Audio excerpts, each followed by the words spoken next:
Hello, my name is Blake. Welcome. Today I'm talking about my most disappointing reads of 2024. I had a lot of disappointing reads in 2024. It was a rough reading year. I read 74 books in 2024, and a third of those were 2.5 stars or less. And if I sat here and talked about all of them, we would be here forever. So, because I have 8 favorites for the year, I thought I would go through and talk about my 8 most disappointing.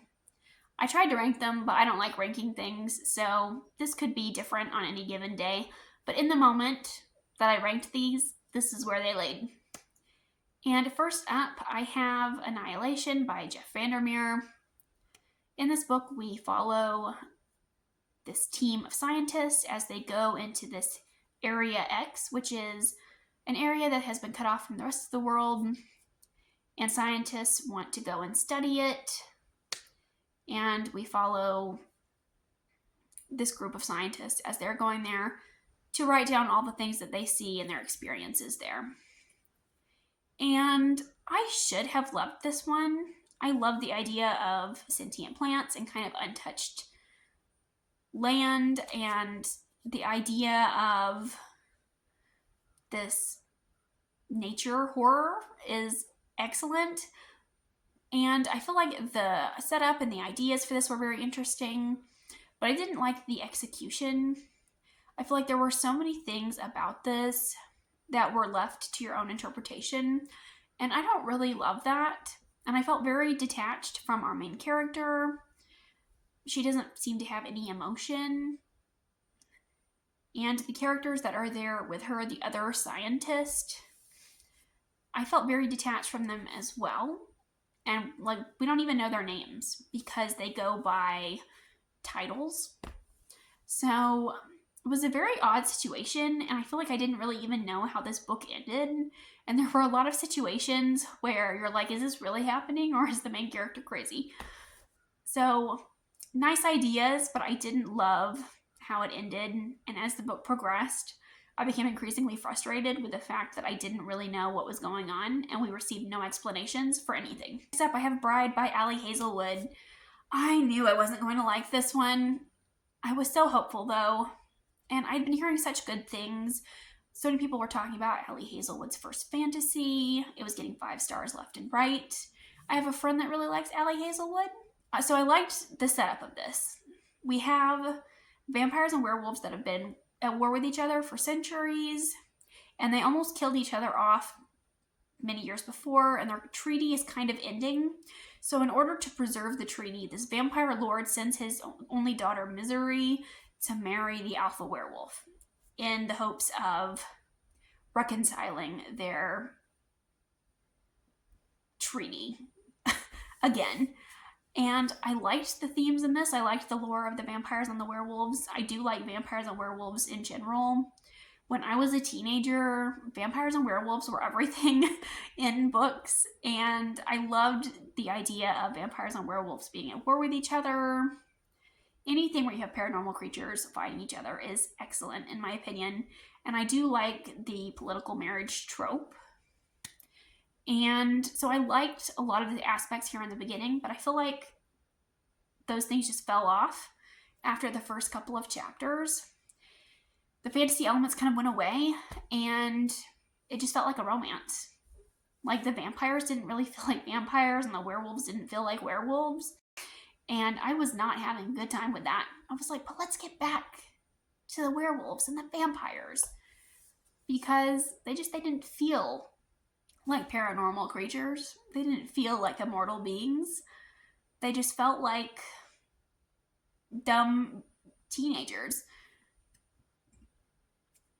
There is so much miscommunication in this book and misunderstandings. There are so many plot elements where the characters just assume things about their relationship and about the other person. And it causes all these problems. And these characters were just a mess. I don't know how else to explain it. I didn't feel the chemistry. I didn't feel the romance. And there was this plot where there's a missing friend, and it felt like it didn't even need to be there. It didn't add anything to the story. It just cropped up every once in a while, and I was like, why is that there? And There's a third act breakup scene, which I hate, and there was nodding, and I didn't want that or need that. I didn't want to know what that was, but here we are. Next, I have Wren in the Holly Library. And in this one, we follow a thief who lives in this world of monsters. And she's just scraping by, and she gets hired to steal from this monster, but he catches her. And instead of killing her, he hires her to do a job for him and steal for him. This was a typical paranormal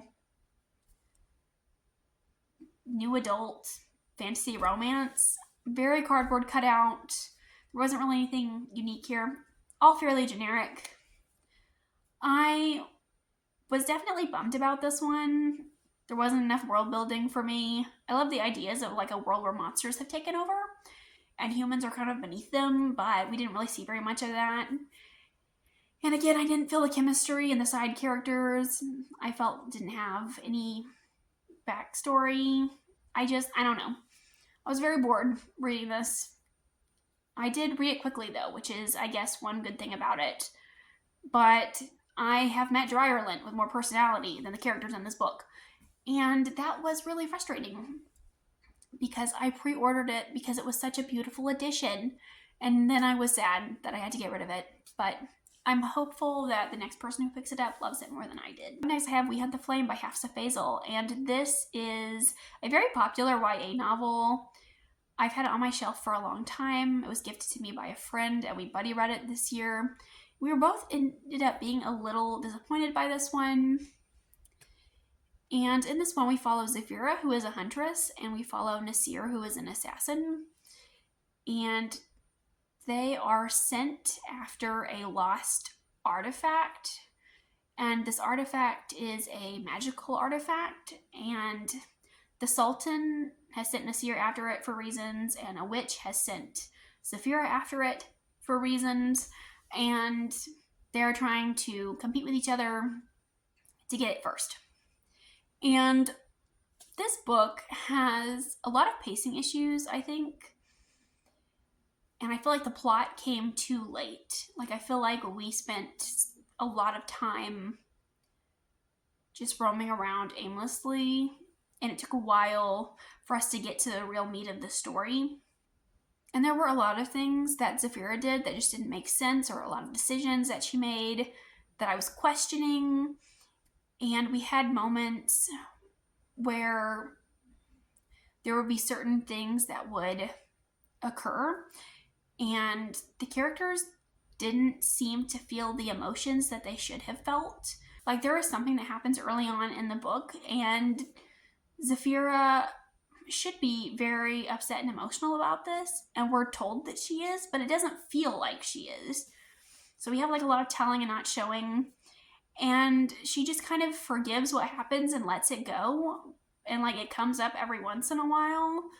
But I feel like the emotional stakes just weren't there. But that being said, I did really love the world here. I loved the desert setting. I love that we had all of these kind of Middle East inspired settings and lore here. We had, these wraiths in the desert. We had genie and ghouls. And I did like that element of the story. Up next, I have Joyland by Stephen King. And I'm incredibly disappointed by this one. This is my 4th attempt at reading Stephen King, and I haven't found anything by him that I really love. And I want to, because he's so loved in the book community. He's such a staple of the book community. And I haven't found anything yet. And that bums me out. Like, I'm going to keep trying, but I have seen so many interviews with him, and I've seen his social media. He seems like such a fun and cool person, and I really want to love something by him and be part of the hype that everyone else seems to be a part of.